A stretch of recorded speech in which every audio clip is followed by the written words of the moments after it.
keep supporting me. And if you are new to this channel, hey guys, welcome back to my channel. Hope you all are doing very well. This is me, Reshma Ravindran, and first of all, this is a very special video because we have hit 1000 subscribers.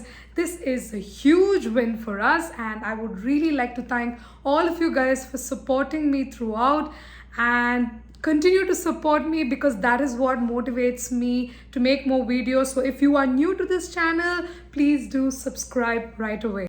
So since we have hit 1000 subscribers, today I have decided to make this video for you guys.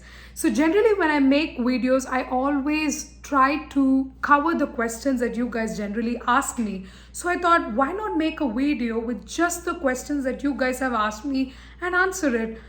So that is what it's going to be. So let's go into the video right away. So I do have my laptop here. So I am just going to read out the questions that I get asked most, and I'm going to give you my honest opinion about it. So the very first question is, what is the job scenario in Sanya? This question is like asked me most of the times because of course my college is in Sanya, and obviously a lot of people want to know about how things work there. Is it easy to find a job? I did make a video about it like a year ago, but what is the scenario right now, Reshma? That's what a lot of people have been asking me. So talking about the time when I went to Sanya, it was, the classes were completely online and no one was actually coming to Sanya, and so there was surplus amount of opportunities and there were no resources at all. So obviously I was flooded with opportunities when I went there. But again, as the days went by, I felt that when I spoke to a lot of students, they still did say that they were able to secure a part-time job, but then it did take some time for them. So when I spoke to you guys, I said I got 3 jobs in 3 weeks. So for them, it kind of took somewhere around 1.5 months to 2 months to find a job. I'm talking about the average time that students took to find a job. But this is mainly because there are a lot of opportunities, of course, but also the classes are in person right now. So you have a lot of students coming to Sanya, and of course there's going to be a lot of competition. So for this, you need to up your game, make sure that your resume is like tailor-made for the position there, so you won't find it difficult to actually get a job there.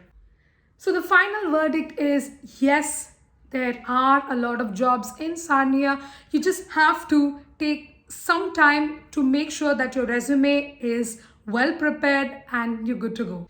The next question that I would like to discuss is, how many classes do we generally have in a week? So we generally have around at least 5 classes a week. So when I'm talking about 5 classes, we sometimes have 2 classes in a day, and then 1 class in one day, and then 2 more classes in the other days. So basically, throughout my course, I'm talking about project management, I just had classes for like 4 days a week, and I had 3 days to myself, which gave me ample amount of time to prepare for assignments and also go for part-time jobs. And also the classes were not like really lengthy classes. They were like very 1-hour classes, and it was easy for me to handle things. But of course the assignments make up for it. We have a lot of assignments, and you need to make sure that you allocate the time correctly so that you will be able to complete things on time. So some of you have asked me about the transportation facilities in Sanya. So I would say it was pretty good for me because I lived in a very good location. I had a bus stop which was very close by, which just took me directly to the college. And also my part-time job and everything was in a very good location. So I did not find any trouble traveling at all because the bus frequency was pretty good. But I did have a couple of friends who worked in like interior regions of Sarnia, which I will not recommend because sometimes the transportation could be a little difficult, because I've heard stories where people tell they had to wait for a bus for like 2 hours. So I'm not sure like exactly what location they were talking about, but there are some interior locations that do not have access. So I would personally suggest to you guys to find a location, like, an accommodation and the part-time job somewhere close by, in the main location in the downtown area, or somewhere near the college itself, because I worked at Best Buy and it was very close to the college and it was in a great spot. So personally, I would say that that is a great area. This is not more like a question, but this constantly happens to me. So there are people who comment and ask questions in Hindi, and there are some people who also text me in Hindi, um, for which my reaction is obviously like, huh? Because I do not speak Hindi, guys. So if you send me questions in Hindi, I'm obviously not going to know, because I do not know a single word in Hindi.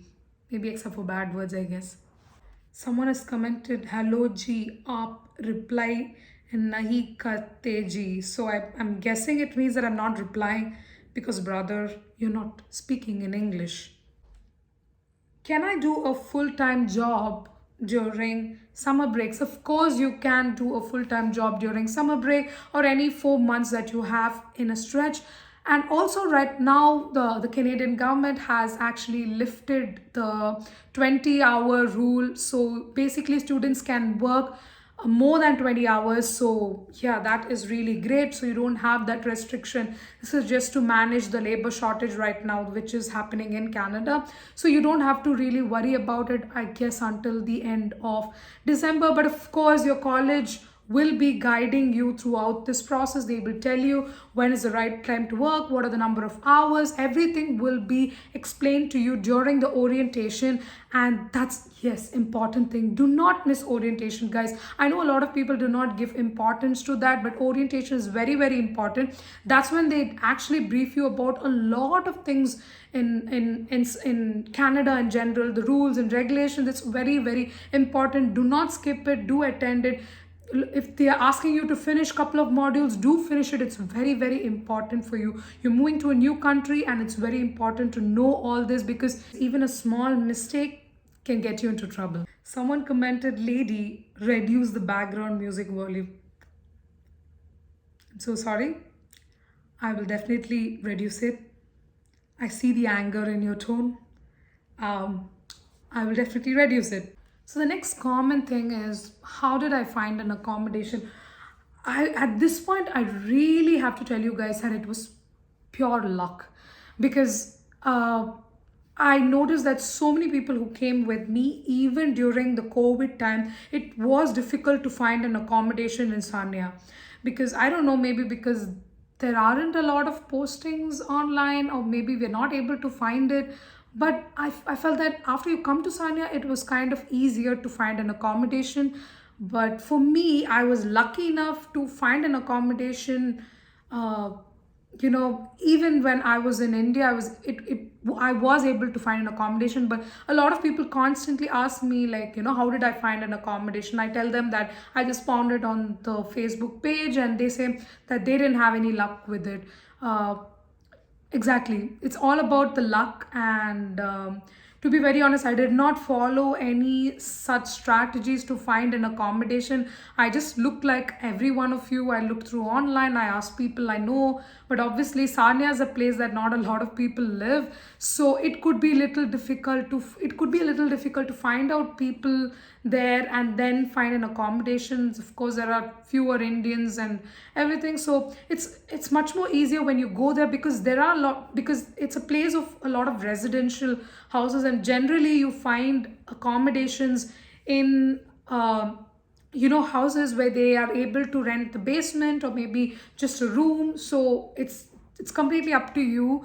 And to be very honest, I did not follow any strategy. So yeah, that's it. So Facebook is a great place, I would say, and Kijiji, and of course the best option that I have seen is people just go to Sanya and then they're able to find accommodations easier. Also, a lot of people ask me questions like, I do this particular course, so maybe, for example, agri or maybe chemistry. So, what do you think about it? What is the scope in Canada? To be very honest, I don't know because I'm not an expert. I'm a student just like you guys. The only research that I did was just for my course. I really did not look into other courses. So, I also think that it should be your research that should give you the source and not anyone else's, because you need to do the research on it, and I'm just a generalist. I do not know specific answers to your questions. So I guess I would definitely suggest you to guys to do your own research. And right now there are a lot of job opportunities, and I really advise you guys to go and do your own research, because just don't believe anyone, because everyone has their own opinion. So yeah, that's my view. So a lot of people also ask me about volunteering and certifications and why are they so important. So the reason why I'm telling this is because to be very honest, I didn't do any kind of volunteering, and that's the reason why I'm telling you guys to actually get into it. Because because I just have now, okay, let's take it in this way. I have a customer success background back in India. So after I came here, I just started doing a project management course, and I do not have any experience in project management. So when I'm applying for a job, it could be a little difficult for me to secure a job because I do not have any experience in project management. So let's say what I do is, during my student life here, I start volunteering in different sectors, because I'm not doing an actual job, I'm just volunteering and I'm just gaining experience. So volunteering, in a sense, you can find volunteering jobs where you won't be getting paid, but then you will still gain experience of your particular role. So if I'm a project manager, I can try to find a project management volunteering job so that it gives me the experience I need. And once I complete my course, I have ample amount of experience to actually put something on my resume that's related to project management. And apart from that, do complete some sort certifications on LinkedIn or any kind of certifications that is required for your particular course, because that definitely adds more value to your resume. And apart from that, try to be more active in college. If there's any kind of volunteering opportunities in college, of course you will see a lot of volunteering opportunities. Just give out your resume and start applying for that, because when you get that opportunity, it looks very good on your resume, because it shows a lot of leadership qualities. So be more active in college. It's not just about your studies. So did I get a co-op in Sanya? This is again another question some of the people ask me. I did not get a co-op in Sanya. So the co-op that I'm doing is in Toronto, and in general, I feel, again, my opinion, in general, I feel that co-op opportunities in Sarnia are very limited. Of course, there were one or two opportunities that I saw, but then again, that was just one or two, and you have so many people applying for the role. And I don't think Sarnia does offer a lot of prospects for co-op opportunities. So obviously, you need to get out of the place to apply for co-op opportunities across Canada. Anywhere you will be able to apply. Next question is, I want to know that, okay, I want to know whether your co-op is paid or unpaid. It is paid. Most of the co-ops here are paid, and generally if you do full-time co-ops, of course you will be paid, but there are some part-time co-ops and some co-ops which do not pay you. But I would it is completely up to you. It is just with the opportunity that you get. But yes, there are paid and unpaid co-ops, but of course I was lucky enough to get a paid co-op. Someone really said this. This was something that I really want to do as well. I am hoping to do it soon. I will definitely try to reach out people. So this comment is really good. I mean, it says, really grateful for this video. A small request: could you interview people from different courses, for example full stack software development? I really want to hear experience regarding this course. So okay, I will definitely try to do this. I will reach out to people who are willing to speak in my video. Of course, you guys know that I have a very small channel, but I'm going to try to do that. And if you are someone who is already in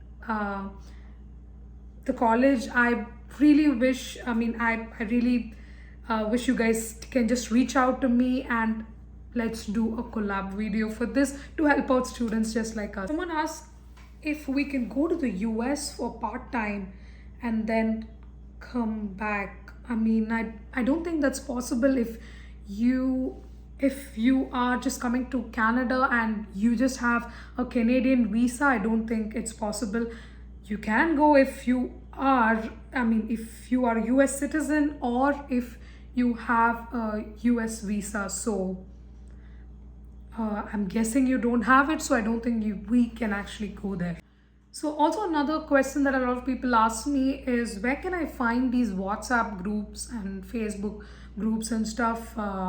So actually, when it came to the Facebook, I just randomly searched Facebook pages like Lambton College or Lambton College India, or however it is. I just searched pages like that, and when I went into those pages, I requested, and then most of the links of the WhatsApp groups were posted there. So I tried to join all these groups just to get more information about a lot of stuff in general. But I'm also going to warn you that these groups can sometimes get frustrating, because everyone says different kind of information there. People are just so anticipating for their results and everything, so everyone gets so confused there. So I would definitely of course it does have a positive side, but then sometimes it can get frustrating. But before you listen to any kind of information and panic, so just go ahead and do your own research. I constantly keep telling this because it's very, very important, guys. Next question is, which campus is better? So we all know that Lambton College has like 3 different campuses, and which campus is better? That's the question that most of you guys ask me. Now, I have studied in Lambton College Sarnia, so I can just give you information on that. So the teachers in Lambton College are generally very, very, very qualified teachers, and all the teachers that I've had have really been amazing and really helpful, and I really have no complaints about these teachers. So they were pretty great. So but then on the other hand, I do not know how things are in other colleges. It also depends upon your course and how teachers are in general.